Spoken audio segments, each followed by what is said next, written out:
आनंदी मालिकेच्या आजच्या भागामध्ये आपण पाहत आहोत. पृथ्वी हा आनंदीला म्हणत असतो, खरं सांगू का आनंदी, आज तुझ्यामुळे माझ्या आईची प्रथा ही सुरू ठेवण्यात आम्हाला मदत झाली आहे. त्यामुळे हा पहिला गजरा किंवा वेणीचा मान तुला आहे, असं म्हणून तो तिच्या हातामध्ये एक गजरा देतो. तेव्हा मात्र इथे आनंदीला प्रचंड आनंद झालेला असतो की समिधाच्या स्मरणार्थ किंवा समिधाच्या आठवणीमध्ये तिला त्या मुलांकडून एक गजरा मिळाला आहे आणि त्यामुळे ती फार जास्त खुश झालेली असते. इथे आता दुसऱ्या बाजूला मिताली म्हणत असते, आनंदी तुझंसुद्धा लग्न झालं आहे ना, मग मला एक गोष्ट सांग, तुझ्या नवऱ्याचं नाव काय आहे गं? तेव्हा आनंदी म्हणत असते, माझ्या नवऱ्याचं नाव आहे विष्णू. असं म्हटल्याबरोबर शिल्पा आणि सोबतच युगंधर हे आनंदीकडे पाहतच असतात. तेव्हा मिताली आणि पृथ्वी म्हणत असतात, वाव सो गुड, किती सुंदर असं नाव आहे ना तुझ्या नवऱ्याचं. असं म्हटल्याबरोबर इथे आनंदीला सुद्धा आनंद होत असतो. मग आता युगंधर आणि शिल्पा हे दोघेही जण तिच्याकडे पाहतात, तर मिताली आणि सोबतच पृथ्वी हे दोघेही जण म्हणत असतात, आम्ही गावातून जरा जाऊन येतो, कारण त्यांना त्या गजरा आणि वेण्या वाटायच्या असतात म्हणूनच. आता इथे मात्र शिल्पा आनंदीला विचारत असते, काय गे, लाज नाही वाटत का नवऱ्याचं खोटं नाव सांगायला? लग्नाच्या अगोदर एखादा विष्णू नावाचा बॉयफ्रेंड होता की काय, आणि म्हणून हे नाव सांगतेस? तेव्हा आनंदी म्हणत असते, असं काय करताय शिल्पाताई? अहो, युगंधरचंच दुसरं नाव विष्णू आहे किंवा विष्णूचंच दुसरं नाव युगंधर आहे, आणि म्हणून मी ह्या सगळ्या गोष्टी सांगितल्या. असं बोलल्याबरोबर आता मात्र युगंधरला हे सगळं काही पाहून फार आनंद झालेला असतो. पण माजुरडी शिल्पा मात्र पुन्हा एकदा इथे तोंडावर पडलेली असते. दुसरीकडे आपण पाहतो, आता वडाच्या ठिकाणी इथे मिताली आणि सोबतच पृथ्वी हे दोघेही जण जाऊन पोहोचलेले असतात. आणि हे दोघेही जण तिथे जाऊन पोहोचल्यानंतर सगळ्या बायका ह्या आलेल्या दोघांनासुद्धा पाहत असतात. आणि पाहिल्यानंतर आता मात्र इथे लोक म्हणत असतात, तुम्ही इथे कसे काय? तेवढ्यातच ते म्हणत असतात, खरं तर कितीतरी वर्षाने आम्ही इथे आलेलो आहोत आमच्या आईच्या आठवणीमध्ये, कारण आमची आई नेहमीच इथे तुम्हा सवासणीसाठी काही ना काहीतरी करायची, आणि आजसुद्धा आम्हाला तेच काहीतरी करण्याची फार इच्छा आहे. म्हणून आमच्या आईच्या त्या आठवणीमध्ये आम्ही ना तुम्हा सर्वांसाठी गजरे आणलेले आहेत.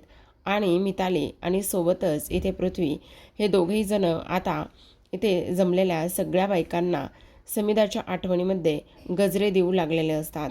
आता समिधाच्या आठवणीमध्ये गजरे देत असताना आपण पाहतो, इथे ह्या दोघांनासुद्धा प्रचंड आनंद होत असतो. पण आता बायका म्हणत असतात, खरं तर तुम्हाला इथे पाहून फार आनंद झाला. पृथ्वी म्हणत असतो, माफ करा, एवढे दिवस ही प्रथा बंद राहिली, कारण आम्हीच इथे नव्हतो. आम्ही मुंबईला असल्याकारणाने आम्हाला ही प्रथा सुरू ठेवता नाही आली. पण आता मात्र काळजी वगैरे करण्याची काही गरज नाही. आता आम्ही ही प्रथा सुरू ठेवू. दुसरीकडे आपण पाहतो की आता इथे हा आनंदी किचनमध्ये गेलेली असते, आणि किचनमध्ये गेल्यानंतर हा जो कुकर आहे ना, तो कुकर आता गॅसवरच असतो. अजून तरी त्याची एकही शिट्टी इथे झालेली नसते. आणि जेव्हा आनंदी तिथे येते तेव्हा मात्र तिला आता या कुकरचा वास यायला सुरुवात झालेली असते. आता वास येत असताना आनंदी विचार करत असते की नेमका वास कशाचा येतोय म्हणून. तेवढ्यातच तो कुकर आता ब्लास्ट होतो, आणि कुकर ब्लास्ट झाल्याबरोबर आनंदी जोरातच ओरडत असते. अगोदर तर तिने आवाज दिलेला असतो, पण आवाज मात्र कोणालाही गेलेला नसतो. तेव्हा सगळेजण येऊन जमा होतात, आणि सगळे येऊन जमा झाल्यानंतर आता मात्र इथे आनंदी अशी जमिनीवर पडलेली दिसते. आणि जेव्हा आनंदी जमिनीवर पडलेली दिसते त्यावेळेला मात्र इथे सगळ्यांना खूपच मोठा धक्का बसतो. इथे शिल्पा युगंधरच्या नावाने ओरडत असते. युगंधर धावतच येतो आणि शिर्केंना कॉल करायला सांगतो. आनंदीला मात्र इथे हातावर उचलूनच तो त्याच्या बेडरूममध्ये तिला घेऊन गेलेला असतो. जेव्हा तो त्याच्या बेडरूममध्ये घेऊन जातो तेव्हा मात्र इथे शिल्पाला अजूनच राग येत असतो. तिला मात्र आनंदीला लागला आहे ह्या गोष्टीशी काहीही घेणं देणं नसतं. तिला फक्त आणि फक्त तिच्या भावाच्या बेडरूममध्ये नेले, त्यामुळे राग येऊ लागलेला असतो. आता इथे विद्याधर हे सगळं काही पाहतो आणि म्हणत असतो, आनंदी, आता तू तोंड उघडलं होतंस, आणि ह्या विद्याधरला तू नामर्द म्हणालीस, त्याचीच ही शिक्षा आहे. पुन्हा माझ्या वाटेला सुद्धा जाऊ नकोस, असं इकडे तो बोलत असतो. दुसरीकडे आता सगळ्या बायका जमलेल्या असतात आणि बायका म्हणत असतात, खरं तर आता जोपर्यंत वहिनीसाहेब येत नाहीत तोपर्यंत आम्ही पूजा वगैरे करणार नाही. हा पूजेचा मान जो आहे ना, तो फक्त आणि फक्त इथे त्यांनाच आहे आणि त्यांनाच पहिला मान देणार आहोत, असं सुद्धा आता इकडे ते बोलत असतात. तेवढ्यातच आता इथे पृथ्वीला प्रश्न पडतो आणि सोबतच मितालीला प्रश्न पडतो.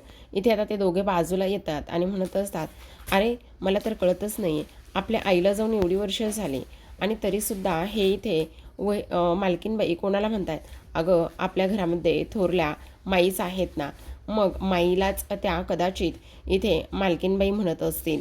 आणि तेव्हा खरे रे, अगदी बरोबर बोलला असतो, माईच आपल्या इथे मोठ्या आहेत ना, आणि आपली आई होती ना तेव्हा किती छान होतं ना रे सगळं. आणि सोबतच सगळ्यात महत्त्वाचं म्हणजे आज ना आईची फार आठवण येते. तेव्हा पृथ्वी म्हणत असतो, काळजी करू नकोस मिताली, सगळं काही व्यवस्थित होणार आहे. तेव्हा बायका म्हणत असतात, बरं आम्ही काय म्हणायलोय हे बघा, आणखी यायला उशीर आहे का? त्या तिघींनासुद्धा एकदा फोन करून बघा ना किती वेळ लागणार आहे तर. तेव्हा तिघींना म्हणताना इथे तिघी कोण असं तो विचारतो आणि तेवढ्यातच त्या म्हणत असतात, माई, धनश्री ताई आणि आणि असं म्हटल्याबरोबर पृथ्वीचा फोन वाजतो. तेव्हा पृथ्वी बाजूला जाऊन म्हणत असतो, थांबा एक मिनटं, माझा फोन आलेला आहे. आणि तिथे सुद्धा आनंदीचं नाव समोर येणार तेवढ्यातच फोन आलेला असतो. आता इथे दुसरीकडे आनंदीला त्याच्या बेडरूममध्ये आणलेलं असतं आणि बेडवर झोपवलेलं असतं. आता डॉक्टरांना कॉल करण्यात आलेला असतो. ताबडतोब इथे शिर्केंनासुद्धा बोलव म्हणून इथे युगंधर मात्र कासावीस होत असतो. पण आता इथे शिल्पा म्हणत असते, डॉक्टरांचा किती वेळ झाला मी फोन ट्राय करते, पण फोन काही लागत नाही. फक्त आणि फक्त इथे शिर्केंनाच बोलवण्यात आलेला आहे, हे सुद्धा तेवढंच जास्त महत्त्वाचं आहे. आता मात्र माई रडायला लागलेलं असतात. माई म्हणत असतात, माझ्या लेकीला काहीही होता कामा नये. डॉक्टर प्लीज माझ्या लेकीला लवकरात लवकर बघा. तेवढ्यात डॉक्टरसुद्धा येतात आणि डॉक्टर म्हणत असतात, बापरे किती हे लागलेलं आहे आणि किती ब्लिडिंग झालं आहे आणि हे एवढं सगळं कसं झालं? तेव्हा इथे आता ते म्हणत असतात, कुकरचा ब्लास्ट झाला आणि त्यामुळे ह्या सगळ्या गोष्टी झालेल्या आहेत. तेव्हा डॉक्टर आता चेक करतात आणि खूप जास्त ब्लिडिंग झालेलं असल्यामुळे आता इथे डॉक्टर सांगत असतात, खरं तर तुम्ही ना त्यांना अजिबात इथे बेशुद्ध होऊ देऊ नका.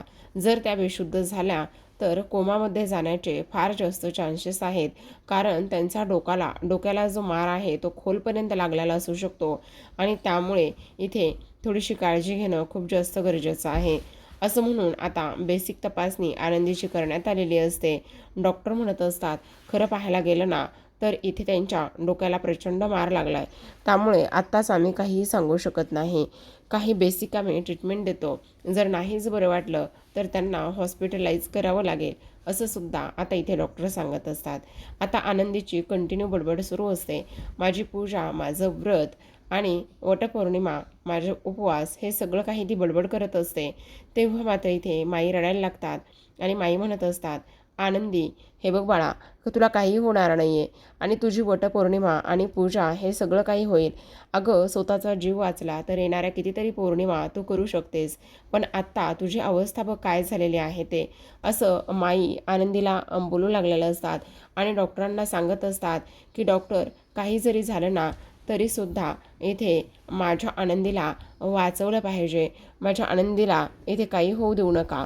तेव्हा डॉक्टर म्हणत असतात, तुम्ही सगळेजण अजिबात काळजी करू नका, मी होता होईल तेवढे प्रयत्न करत आहे आणि त्याचबरोबर इथे फक्त तुम्ही त्यांना बेशुद्ध होऊ देऊ नका.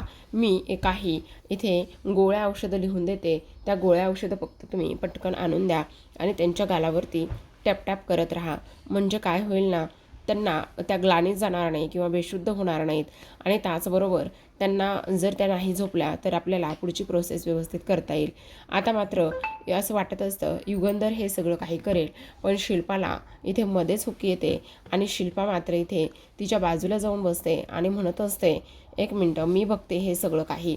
मग आता आनंदी झोपू नये म्हणून शिल्पा मात्र तिच्या गळावर जोराजोरात मारते आणि लगेचच म्हणत असते, आनंदी शुद्धीवरच आहेस ना तू, एक गोष्ट लक्षात ठेव, काही जरी झालं ना तरीसुद्धा इथे तू स्वतःला ह्या घरची मालकीण वगैरे अजिबातच समजू नकोस, कारण तुझ्या गोष्टी लक्षात येत आहेत का?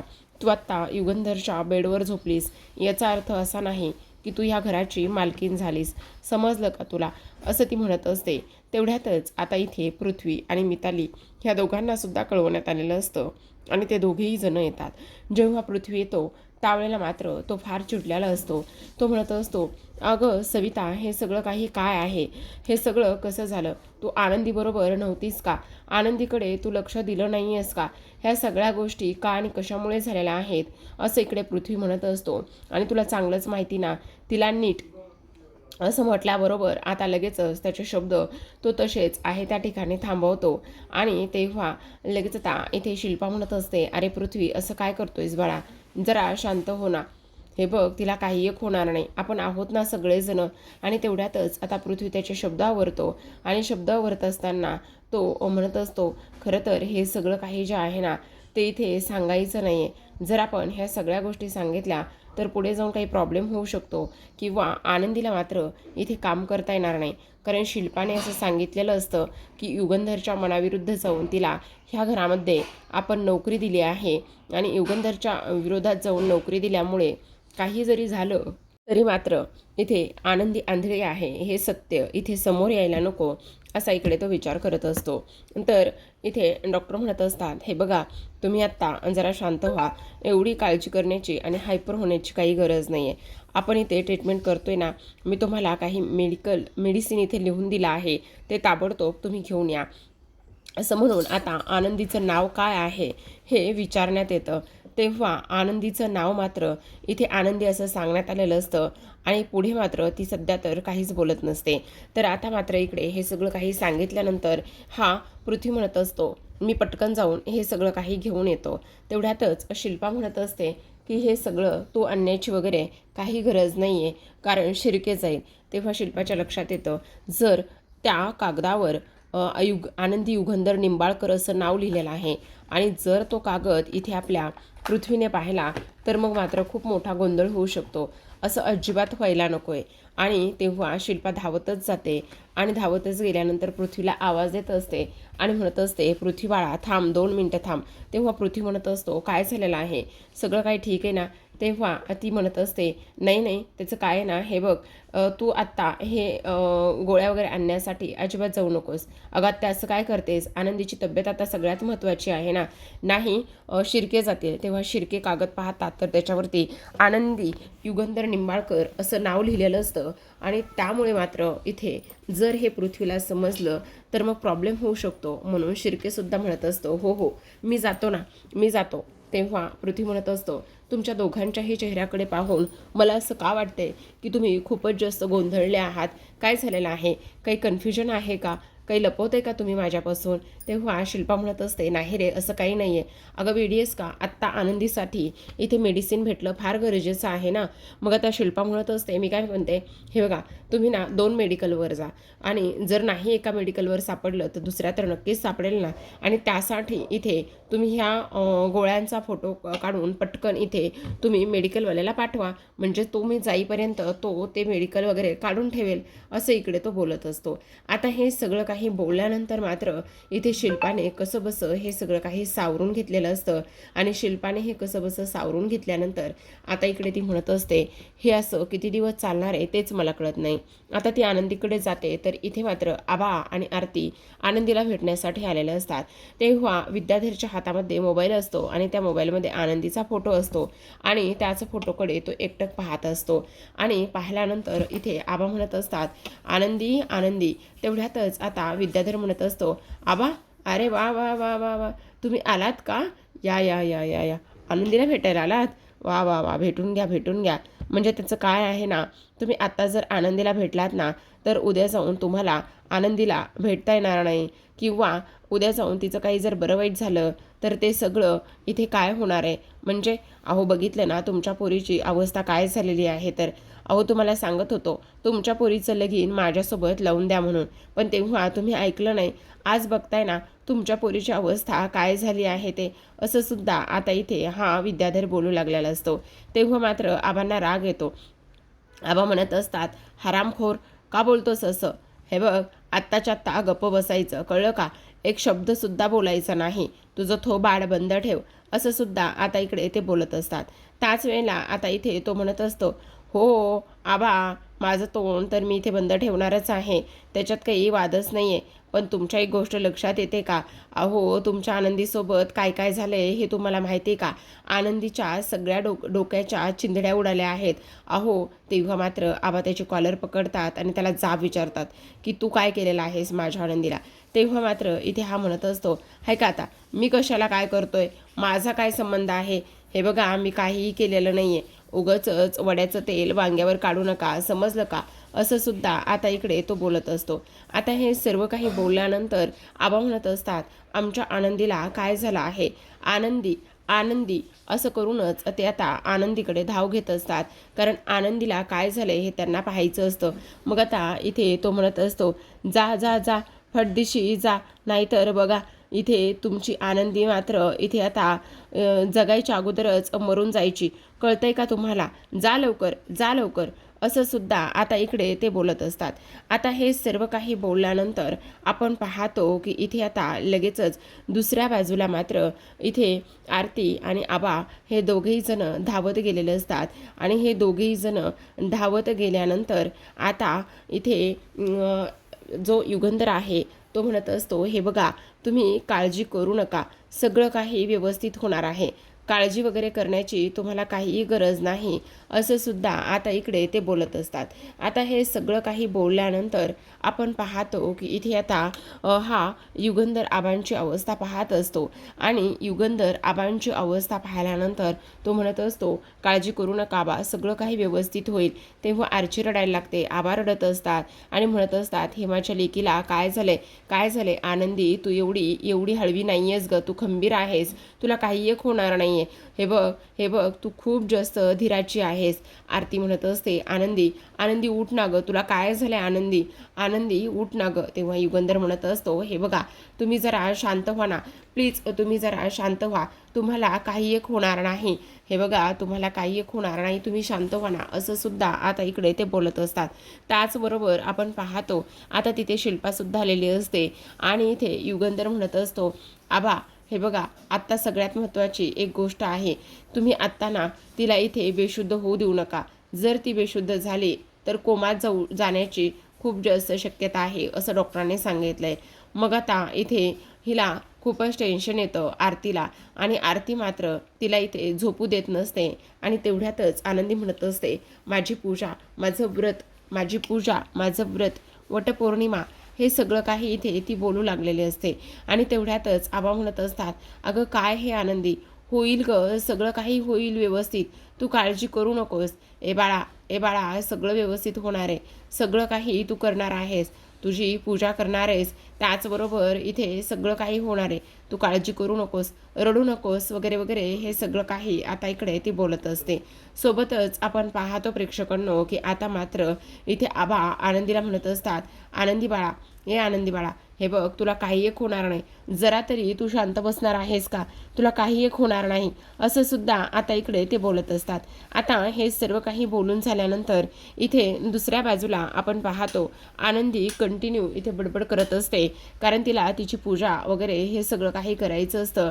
आणि पूजा आणि ह्या सगळ्या काही गोष्टी करायच्या असल्यामुळे आता मात्र आनंदीला अजूनच टेन्शन यायला सुद्धा सुरुवात झालेली असते. तर आता प्रेक्षकांनो इथे आजच्या भागामध्ये एवढंच. उद्याचा भाग खूप सुंदर आहे बरं का, कारण उद्याच्या भागामध्ये ना असं दाखवलेलं आहे की आनंदीला भयंकर ताप आलेला आहे, तापाने ती अक्षरशः फणफणत आहे. तेवढ्यातच सिस्टर येतात आणि सिस्टर म्हणत असतात, ह्यांचा ताप काही केल्या कमी होत नाही, ह्यांचा ताप अजूनच वाढत चाललेला आहे, काही करून आता इथे ह्यांचा ताप कमी झाला पाहिजे. आणि त्याचबरोबर आनंदीला थंडी ताप हे सगळं काही एकत्र येत असतं. आणि तेव्हा सिस्टरसुद्धा टेन्शनमध्ये असतात. पण आनंदी फक्त एकच वाक्य बोलत असते की मला माझी पूजा आणि मला माझं वडाचं झाड आणि माझी पौर्णिमा हे सगळं करायचं आहे, फक्त ती एवढंच बोलू लागलेली असते. आता मात्र ह्या आनंदीच्या अशा अवस्थेमधून युगंधर कसा पर्याय काढेल, त्याचबरोबर आनंदीचं हे सगळं तो कसं पूर्ण करेल, आणि सोबतच सगळ्यात महत्त्वाची गोष्ट म्हणजे की आता काही जरी झालं तरीसुद्धा इथे आता तो ह्या सगळ्या गोष्टी आनंदीसाठी कशा करेल हे पाहणं तेवढंच इंटरेस्टिंग आहे. तर आता प्रेक्षकांनो तोच प्रोमो पुढे आहे, कारण युगंधर आनंदीसाठी पूजेसाठी गेलेला आहे. तर पाहत राहा आनंदी. भेटूयात उद्याच्या भागामध्ये. तोपर्यंत धन्यवाद.